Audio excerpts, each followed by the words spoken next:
ce qui s'est passé le 9 février, c'était prévisible. On savait bien que ça va se passer. Et en tant que directeur des droits de l'homme, j'ai fait le compte des victimes des corps à Ashraf en 2009, et j'ai fait le compte aussi dans les événements d'avril 2011, et on savait bien que ça va se reproduire. Et croyez-moi, messieurs, mesdames, que ça va encore se reproduire, et très prochainement. Les Nations Unies le savent. Parce que le plan, vraiment, de ce qui se passe, c'est fait entre Téhéran et Bagdad. Et le plan, il s'agit de détruire la structure de l'organisation. Et comment détruire cette structure? Il faut viser le leadership. Donc, ça va se reproduire. Et le vrai objectif, c'est d'arrêter les leaders. Ça, l'UNAMI le sait. Le secrétariat des Nations Unies le sait. Et pour camoufler les choses, nous avons produit ce mémorandum, ce protocole d'entente entre les Nations Unies et le gouvernement irakien. Et ceux qui lisent ce protocole, ils vont tout de suite réaliser que ce protocole n'a aucune valeur. Les juristes le savent bien qu'un traité, un accord, un document de pareil, qui est produit sous l'effet de menaces, non seulement une menace physique, mais c'est une menace armée et qui a été mise en œuvre 2 fois. Et maintenant, c'est la 3e fois qu'elle a été mise en œuvre. Cette menace, sous cette menace, on a produit ce document. Et les gens qui sont familiers des conventions de Vienne de 1969 savent très bien qu'un accord conclu sous pression et menace pareille n'a aucune valeur. Donc, il est temps de dire qu'aux Nations Unies, il ne faut pas nous produire ce document parce qu'il n'a aucune valeur.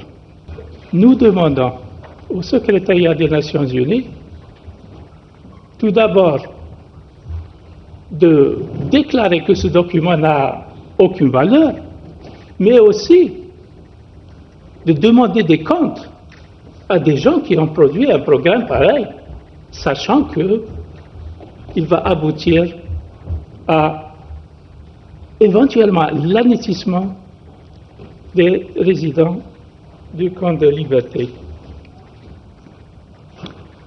Vous savez, le 9 février, nous avons lu la déclaration de l'UNAMI, la mission des Nations Unies en Irak, qui a référé à des explosions au camp Liberté. C'est un langage bien choisi, des explosions. On n'a pas parlé d'une attaque, on a parlé des explosions.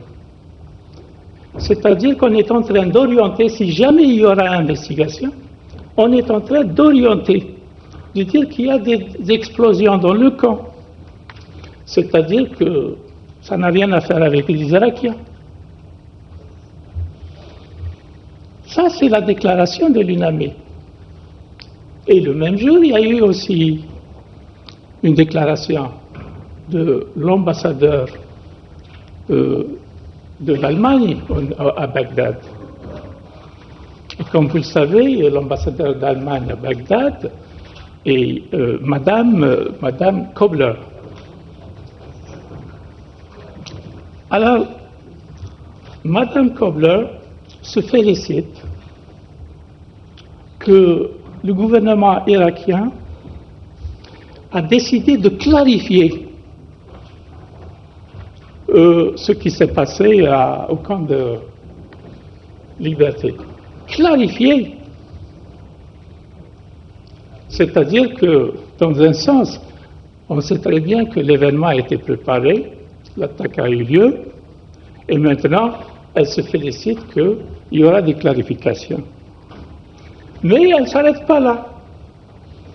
Elle dit que nous demandons aussi aux leaders du camp de Liberté de laisser ces gens, de laisser les habitants libres, de leur donner leur liberté totale.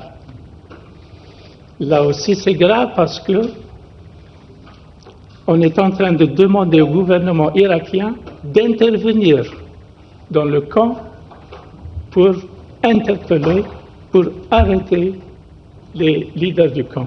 Ça, c'est très grave. Quand j'étais à Bagdad, j'ai travaillé avec toutes les missions diplomatiques sur la question de faire un recensement, combien de gens on peut envoyer à l'extérieur pour être accueillis. Donc, les pays d'accueil traditionnels sont connus, c'est les Européens, l'Amérique, l'Australie, le Canada. Et entre tous ces pays d'accueil, croyez-moi qu'il n'y a pas un nombre significatif de possibilités d'accueil. Et si je me rappelle bien, on a bien compté une quarantaine. Bon, je pense que parmi ces quarantaines, il y a déjà 7 qui sont partis.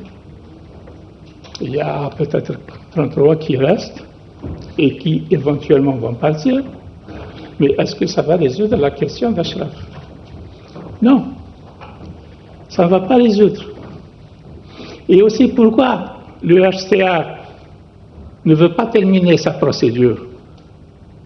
C'est parce que si jamais ils octroient ce statut, ils auront des obligations financières et aussi morales de protéger. Le HCR ne veut pas terminer sa procédure, il la prolonge. Ils vont la prolonger jusqu'à un temps indéterminé pour qu'il n'y ait pas de protection et aussi pour qu'il n'y ait pas de management. Parce que une fois reconnu un camp de réfugiés, il sera géré par les Nations Unies eux-mêmes.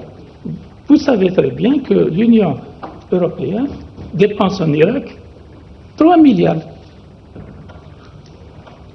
Avec tout cet argent, l'Union européenne ne peut pas dire un mot au Premier ministre Maliki pour l'interpeller sur ce qui se passe sur le plan des droits de l'homme en général et la question d'Ashraf en particulier.